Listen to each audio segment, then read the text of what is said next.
మత్తయి సువార్త 15వ అధ్యాయము.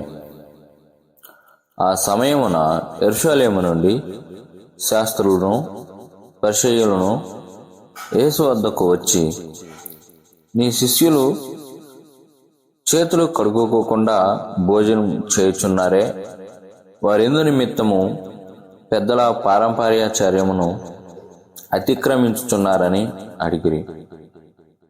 అందుకు ఆయన, మీరును మీ పారంపర్యాచారం నిమిత్తమై దేవుని ఆజ్ఞను ఎందుకు అతిక్రమించుతున్నారు? తల్లిదండ్రులను ఘనపరచమనియు తండ్రినైనను తల్లినైనను దూషించువాడు తప్పక మరణం పొందవలననియు దేవుడు సెలవిచ్చెను. మీరైతే ఒకడు తన తండ్రినైనను తల్లినైనను చూచి, నా వలన నీకేది ప్రయోజనమగునో అది దేవార్పితమని చెప్పిన ఎడల అతడు తన తండ్రినైనను తల్లినైనను ఘనపరచనక్కరలేదని చెప్పుచున్నారు. మీరు మీ పారంపర్యాచారం నిమిత్తమై దేవుని వాక్యమును నిరర్ధకము చేయుచున్నారు. వేషధారులారా, ఈ ప్రజలు తమ పెదవులతో నన్ను ఘనపరచుదురు గాని వారి హృదయము నాకు దూరముగా ఉన్నది.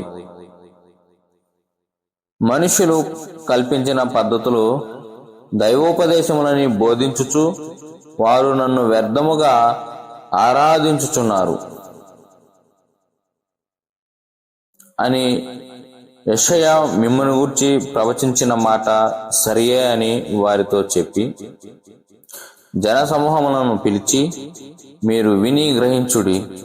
నోటపడున్నది మనుషుని అపవిత్రపరచదు అని నోట నుండి వచ్చినది మనుషుని అపవిత్రపరచునని వారితో చెప్పెను. అంతటా ఆయన శిష్యులు వచ్చి, పరిసయ్యులు ఆ మాట విని అభ్యంతరపడిరని నీకు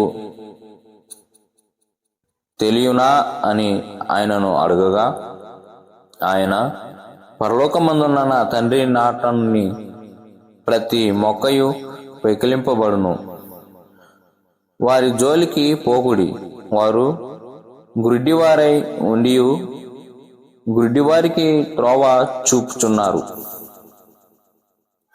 గుడ్డివాడు గుడ్డివానికి త్రోవ చూపిన ఎడల వారిద్దరూ గుంటలో పడుదురు గదా అనెను.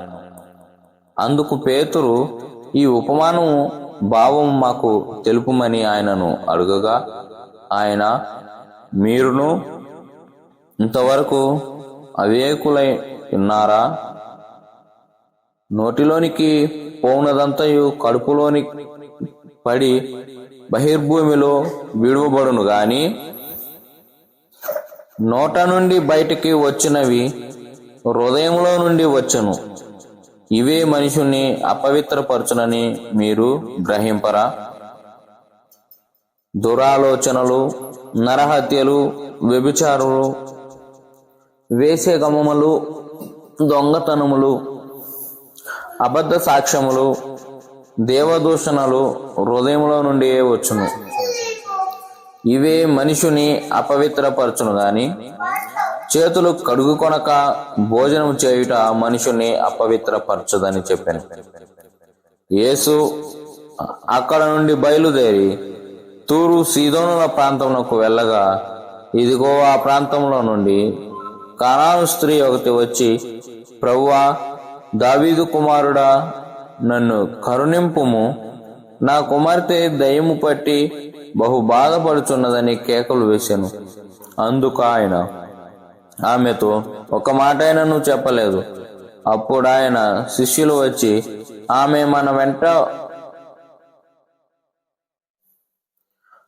మన వెంబడి వచ్చి కేకులు వేయుచున్నది కనుక ఆమెను పంపివేయమని ఆయనను వేడుకొనగా, ఆయన, ఇశ్రాయేలీల ఇంటివారై నశించిన గొర్రెల యొద్దకే గాని మరి ఎవరి యొద్దకును నేను పంపబడలేదనను.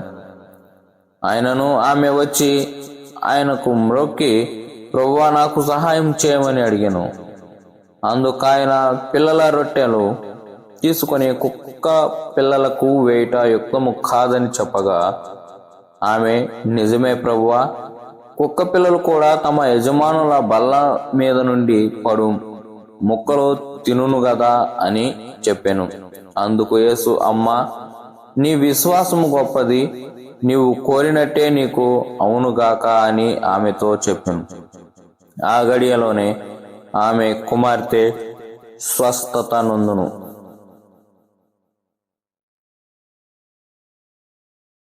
యేసు అక్కడ నుండి వెళ్లి గలిలయ సముద్ర తీరమునకు వచ్చి కొండెక్కి అక్కడ కూర్చుండగా బహుజన సమూహములు ఆయన యొద్దకు కుంటివారు, గ్రుడ్డివారు, మూగవారు, అంగహీనులు మొదలైన అనేకులు నన్ను తీసుకొని వచ్చి ఆయన పాదముల యొద్ద పడవేసిరి. ఆయన వారిని స్వస్థపరచెను. మగవారు మాట్లాడుటయును, అంగహీనులు బాగుపడుటయును, కుంటివారు నడుచుటయును, గుడ్డివారు చూచుటయును జన సమూహమును చూచి ఆశ్చర్యపడి ఇశ్రాయేలు దేవుని మహిమపరిచిరి. అంతటా యేసు తన శిష్యులను పిలిచి, ఈ జనులు నేటికి 3 దినముల నుండి నా యొద్దనున్నారు. వారికి తిననేమీ లేదు గనుక వారి మీద కనికర పడుచున్నాను. వారు మార్గములలో మూర్ఛపోవుదురేమో అని వారిని ఉపవాసముతో పంపివేయట నాకు మనసు లేదని వారితో చెప్పాను. ఆయన శిష్యులు, ఇంత గొప్ప జన సమూహమును తృప్తిపరచుటకు కావలసిన రొట్టెలు అరణ్య ప్రదేశంలో మనకు ఎక్కడ నుండి వచ్చునని ఆయనతో అనిరి. యేసు, మీ యొద్ద ఎన్ని గంపలున్నావని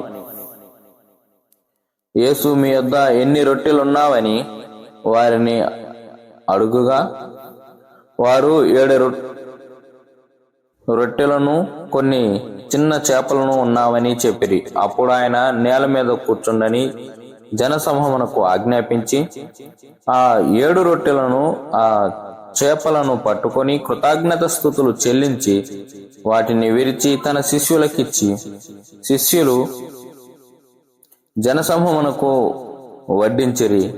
వారందరూ తిని తృప్తి పొందిన మీదట మిగిలిన ముక్కలు 7 గంపలుగా నిండా ఎత్తిరి. స్త్రీలను పిల్లను కాక తినిన వారు 4,000 మంది పురుషులు. తరువాత ఆయన జన సమూహమును పంపివేసి దోణి ఎక్కి మగదాను ప్రాంతములకు వచ్చెను.